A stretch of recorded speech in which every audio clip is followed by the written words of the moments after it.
Shall we start with our top story, though, which is Kim Leadbeater, the backbench MP, and her assisted dying bill. It was kind of widely thought when she published the bill that this would be quite a big burden on the courts to say that every decision for somebody to be allowed to take their own life would be decided by High Court judges.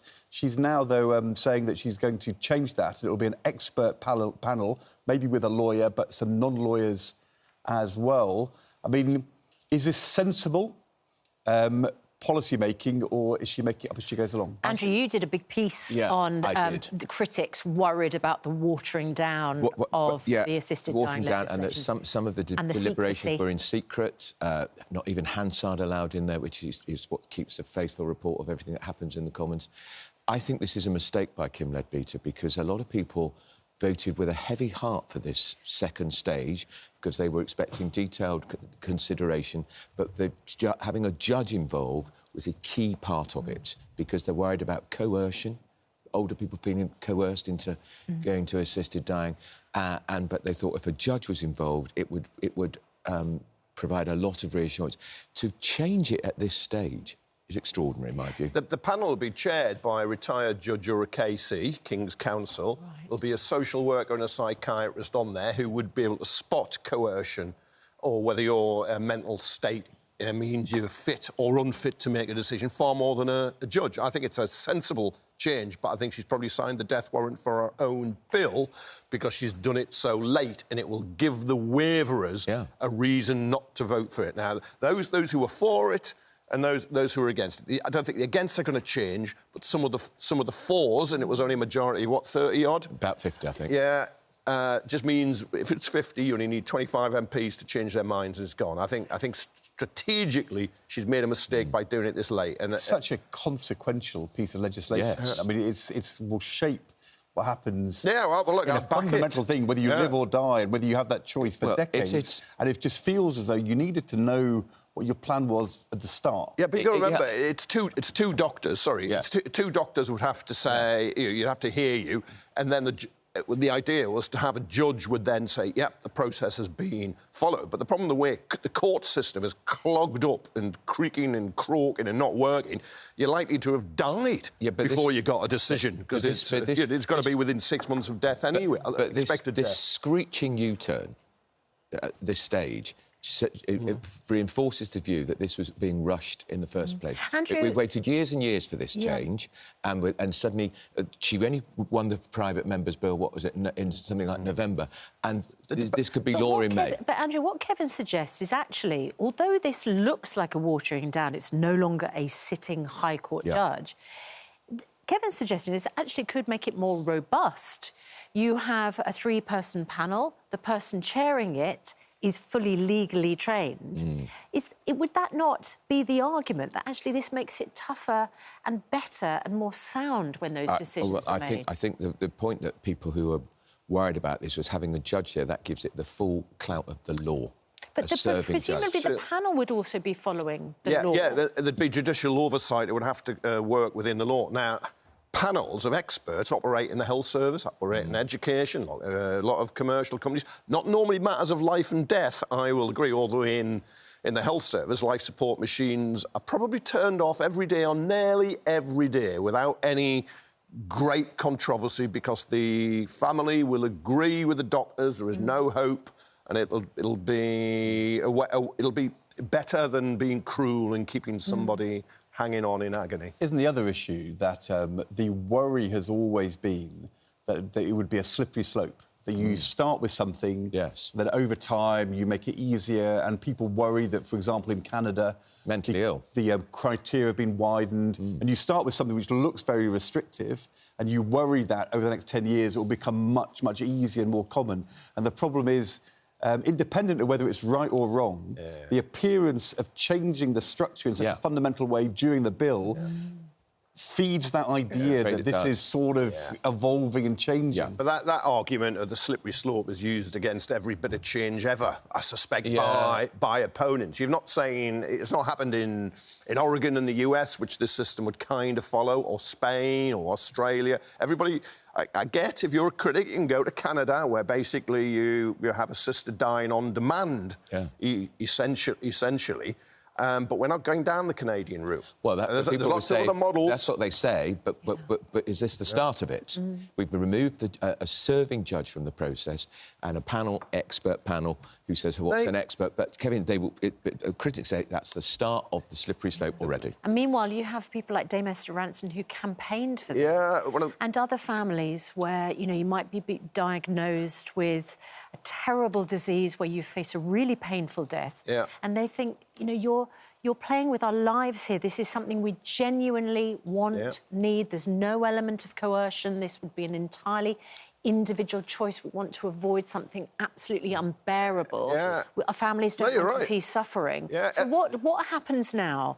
You've already suggested this, that the bill basically is probably not going to progress much further. That's what I fear. Like, if I was an MP, I'd vote for it, but I fear that the waverers will now have a reason not to vote. It doesn't feel robust. It feels too changeable. So what happens? Does the government step in now? No. Because it's a backbench bill. It's not. The government was never going to indicate its support for it. The Prime Minister voted for it at the previous stage, but as an MP. It was reflected. And you've got lots of cabinet ministers, like the Justice Secretary Shabana Mahmood and the Health Secretary, who are opposing it anyway. On religious or at root religious grounds. No, it means we go back or stay where you are condemned to live in agony when you want to die because you are terminally ill. Kim Leadbeater, you talk about secret hearings. What it was is the evidence from some people, they didn't want to be identified, but there was one man who went and gave evidence, and he told how his father was dying of pancreatic cancer. It's fatal. It's absolutely horrific. Died in agony. They couldn't help him, but they were in the house. And because they were the family group were in the house, they were investigated when he died. There was a brother who took his own life because he was seriously ill. He didn't want to be put through it.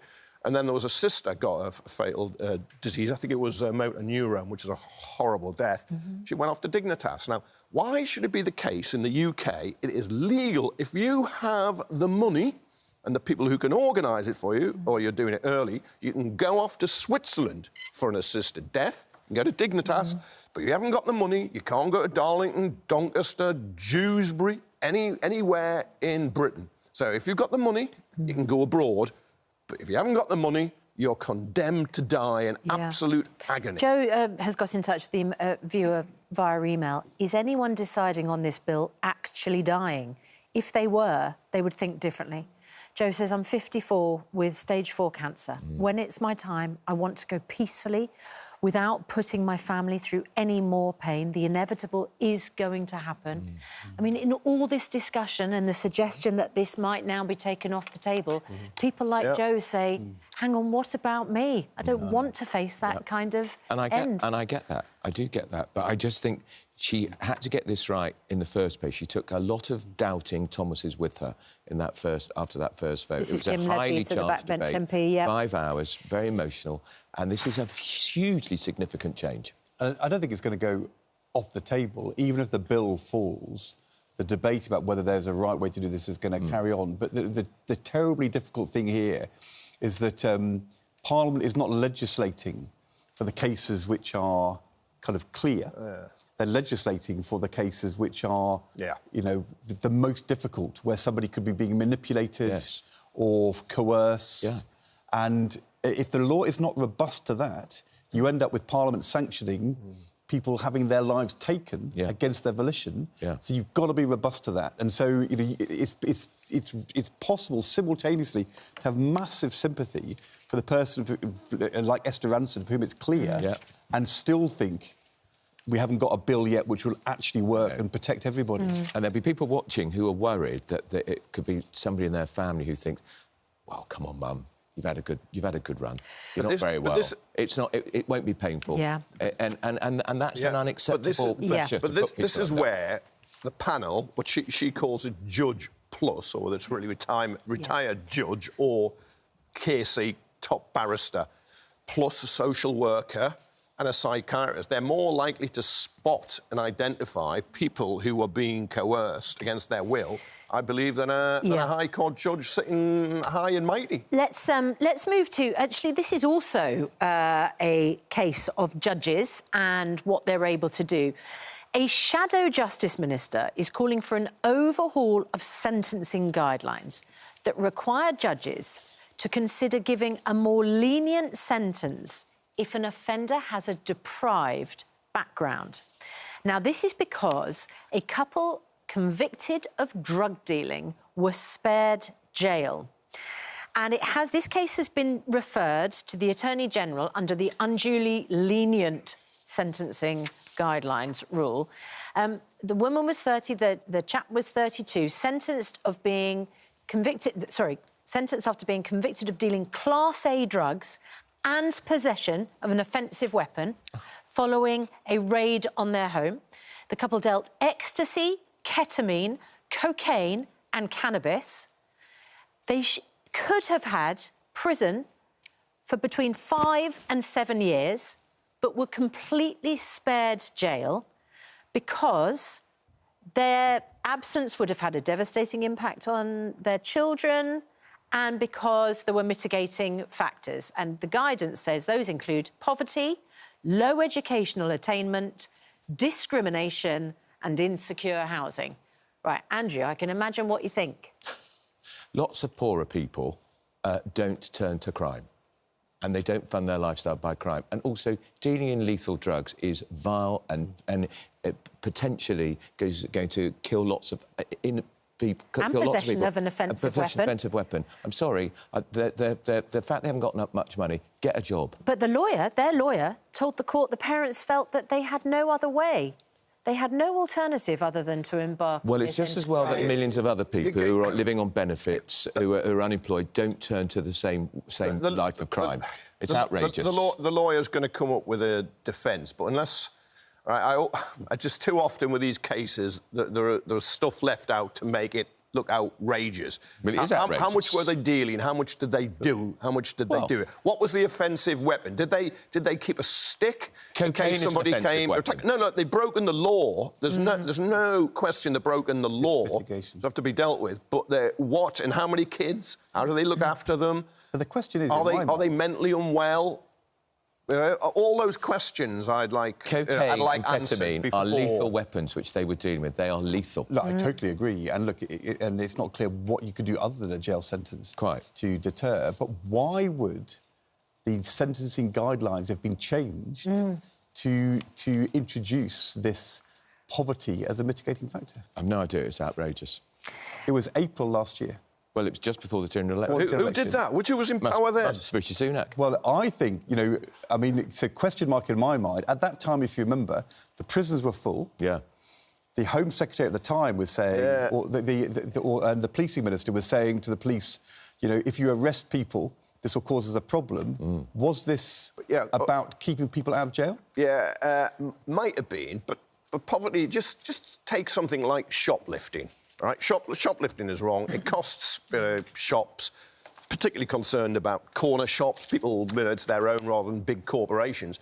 But if somebody has got, like, a sick kid and they've got no money and they nick some cough medicine for the kid or whatever, I'd look upon them differently to I would somebody with loads of money who just thinks, right, I want that for free. If people are being driven and they're desperate, I think there is a factor of poverty. It doesn't get you off. But if you are a repeat shoplifter, again and again, and you say, I'm really sorry I'm poor, actually, the only way things are going to change is if you get a custodial sentence. Because if not, excuses... No, I agree. But on the margins, we've just talked about assisted dying. And who are this... You said you were quite right. The law is there to deal with people in lots of different circumstances. Who are buying these drugs to? Young people?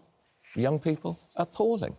But you don't know, do you? Well, they're drug dealers. They're drug dealers. I know, that is a terrible trade. They're Class A drug dealers. Class A drug dealers. But no heroin, I noticed. Cocaine, ketamine, killers. The judge will have heard the full case, so I would always want to know a bit more before I get on a high horse on this. All the sentencing guidelines drawn up by the Sentencing Council, is that something which is decided by the judges independently of government, or is that something that there was a fuss about this body before. Yeah, I think the body's appointed and then that decides... They get on with it. It's a kind of discretion. It's from hearing all the evidence and the circumstances and everything else. We will get the answer on that, and we are debating it at 7:10 this morning. Should the poor be spared jail? And are we debating llamas? Well, perhaps we should. So this is after the WhatsApp crisis for Labour yesterday, where the health minister was sacked for saying joking that a constituent who had complained or wanted even to ask about bin collections, that they suggested that person might die before the next election, which, honestly, is absolutely dreadful. I mean, I was talking about this at home and thought, you know, imagine if your parent was that constituent. Yeah. And my kids said to me, Mum, imagine if that was you. You're the one who's always complaining about bin collections, as you well know on this programme. Exactly. So imagine if then you found out your MP had said, well, I hope she dies before the next election, and then said, well, it was all just a joke on WhatsApp. Funny, ha-ha. Anyway, and we should say that the other MP who we talked about yesterday, who was on the WhatsApp group, has now also been suspended from as a Labour MP, Oliver Wright. So career over before it started. So the health minister who was sacked has now been replaced by Ashley Dalton. And Ashley Dalton has made it onto the front of the Sun this morning because apparently, she's not there dressed as Taylor Swift, but apparently she said it's OK to self-identify as a llama. Fantastic. No, but this is... Making common cause with somebody who used to sit in this seat, if I remember. Yeah, well, that would be in the retort when people say, right, it goes to the trans issue. Can people be born as a man or a woman, change their gender? You can't be born as a llama. And can you do... No, you can't, but... They do not believe not even you can do that. Not even you can agree with this. Even your woolly thinking can get round to that. Identify as a llama. She's now a government minister. God help us. It's can I identify as a llama? Yeah, go on and do what you like. That's where it is. It's the way people used to fill in the census form, which we have every 10 years, and say they were Jedi Knights. Yeah, and if you want to identify as a Wally, you can also do he does every day. Well, she is a Wally. She's a Wally for saying this. You want to say I'm a Wally, be a Wally. And she also doesn't believe... She also wants gender-neutral bathrooms. Yes, because... Used to have them at GB as you News. say, it comes down to... They've gone. Well, years and years at GB News, the home of anti-wokery, you had gender-neutral bathrooms. They inherited the loos. You had gender-neutral bathrooms. And they've been changed. Yeah, you had them for years and years and Kevin, years. it's only been going 18 months. I don't mind a gender-neutral toilet, as long as it's an individual toilet. They do at GB News, though. Right, OK, so these comments were made back in 2016. I'm not sure if she still thinks it's OK to identify as a llama. If she comes on, I'm sure you'll ask her. We're putting a bid in for Ashley Dalton. Sure you are. Oh, if you can't get her, you'll get a llama. Yes. The former Times columnist Matthew Paris has got a lot of llamas. We could ask him about it. Oh, really? Yeah, he's got a lot of llamas. Is he sure they're llamas, though? No, maybe they're a government minister. Health minister. But to make a serious point about it, in Scotland, there was a controversy about the legislation in Scotland that people should be able just to self-identify. 3 or 4 years ago, Keir Starmer was rather giving the impression that's what Labour was going to do. The newspapers yesterday, The Times, The Guardian, reporting that Labour was backing off changes in the law to make it easier to self-identify as a man or a woman, to change your gender. I mean, an odd day to make this a point. I think they probably haven't done, their proper due diligence. I don't think, because it's more of a throwaway remark, isn't it? But it makes it look ridiculous, I'm afraid. You just can't take it seriously. She's now a government health minister. What was Wes Streeting saying last week about the health service? Yeah, too woke. But, for 20 years you could change. Too much you can legally change your gender. Not to a llama. Not to a llama. OK, so it also comes at a time when the US president used his inauguration speech to state as fact, from the sort of presidential pulpit, inauguration pulpit, there are two sexes, two genders. Yeah. And it does feel like there's a kind of change in tone. Yeah. I wonder, I mean, the trans community is going to be very worried, isn't it? But I think the debate has changed in the UK. There's no doubt. I think Trump did that to be really nasty and poisonous. But I think there's a recognition that some people can be born in a kind of wrong body, if you like, or you get some people with both sexual organs and so on. And there are not many, but there are some. But I think there's now a greater recognition that if children say it's them, you don't immediately accept it. There might be other factors. And then there's a recognition if you are, for instance, born as a man, you change your gender to a woman, they're going to be, yes, I don't think you should be discriminated against in housing, health, education. But there are issues around. So I feel I'm mansplaining every time I look at you. You know, like sport and everything. Yes, sorry. Protecting women's spaces. Yes, and single-sex spaces. And Trump has said very importantly as well that trans women cannot compete in women's sports. Yeah. And I think that's really important because they have an advantage. So can I ask a follow-up question, which is Trump's campaign on paper straws also going to have an impact over here? Because, remarkably, the president signed an executive order ending a US government effort to replace plastic straws with paper straws. And let me tell you, this has caused some controversy, but let's find out why President Trump wanted to do it. You've got to watch this. His explanation here is so fabulous. Let's have a look. No, but they do go a bit limp. Do they? They can do, I'll take your word for it. Yeah, but, you know, I remember kids used to chew the end of plastic straws and then they wouldn't work. Look, there's so much plastic waste. We went to paper straws under the last government. Why have straws? Why bother with straws? Just don't bother with straws at all. Who has hot drinks with straws? Anyone? Have you ever used a straw in a hot drink? I do think the president's got more pressing issues, frankly. If you buy one of those, like, hot chocolates, which has, like, the cream and sprinklings, and you don't want to kind of go straight in, shove a straw in, and you drink from the bottom, and your cream and sprinkles slowly go down, and then at the end you can Ed, can I ask why are you having such an unhealthy drink I'm getting in the first place? A glimpse into your home life I wasn't expecting. Would you use the straw to have the foam first? No, because you don't want the foam first, you want the foam last. OK, the whole point. I feel like we've got to... You go straight in on the cream, then you just end up with all this chocolate. If you tip the cup, doesn't it... Sorry, I mean... Are you two an expert on this? Doesn't the hot drink come out in the foam? You just leave it. You might get a little bit on your top lip, and then it can still go to the bottom. Not my experience, Kevin. I feel like there's a lot of heckling going on. Peter Kay, the comedian, has told this programme he had no choice but to have two hecklers thrown out of his gig when he said they were spoiling the show. Now, everybody knows heckling is part of the show when there's a comedian on stage, and they often make it a very funny part of the show. But apparently, one man quite like the one in Britain, actually, isn't it? Exactly, one man... Because we tend to... You're doing it now. He's heckling you, Susanna. Susanna. Don't be Susanna. Shall I carry on? Or shall I get you ejected? I pay for the seat. The one man kept shouting out his catchphrase, garlic bread. Kay eventually stopped the show, asked the rest of the audience if the shouting was annoying them. The audience said it was. And he did a show of hands. Good for him. And off Mr. Garlic Bread Man went. As he was escorted from the arena, a woman in the audience yelled, "We love you, Peter Kay." And she got escorted out as well. And as she was escorted away, Kay reported to have said, "Go on, off you go, Lisa Riley."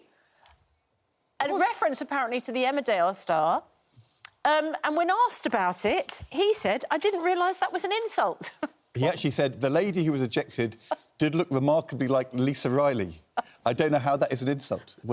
Peter Kay gave us a great statement overnight in which he says, there comes a point when dealing with repeated hecklers simply isn't enough.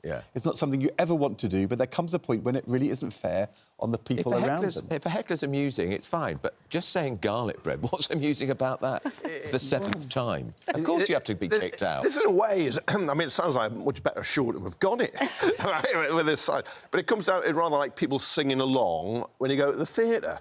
And does it become too persistent and intrusive? And the show was not about the person shouting garlic bread. No. But if they thought it's all going to be about me and I'm really funny, and people are getting cheesed off. I know, right, sorry, I'm getting upset. And it's not a football match, because in a football match, of course, you wouldn't throw out the hecklers. No. I mean, a football match, heckling is what you do. Well, football matches aren't libraries. I suppose, actually... well, they are if you go to some football grounds. What, you mean Ipswich, you're going to say, as a Norwich fan? Yeah, it's a library. Is this a library? Is this a library? We sing that every time. I think you boys are losing the room here. There Sorry, you are. Football discussion. Let's find out what Lisa Riley thought about it. Yes. I think on her Instagram page... Have we got Lisa Riley's Instagram page? It's a laugh. It's funny. It wasn't an insult, so... yeah, finally, have we got any time to discuss the final... We've got 30 seconds.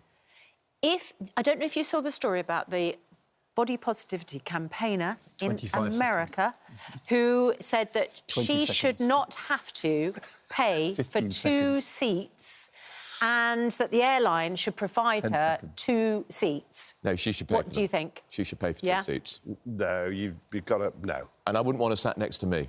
It's so far... Isn't the issue whether it's a genuine... If it was a medical condition... Yes. Of course you should. You might, although some... yeah. Some people say obesity is a medical condition. It certainly has a big impact on the health service. And then some people just eat too much. Yeah. Exactly. Too much garlic bread. Garlic bread and... What's got into you? And hot drinks will form on the top. Should we get him escorted out? I think we should, Susanna, yes. Let's do a show of hands. No, but not actually. I'd like you to have a taser. See him tased live on TV.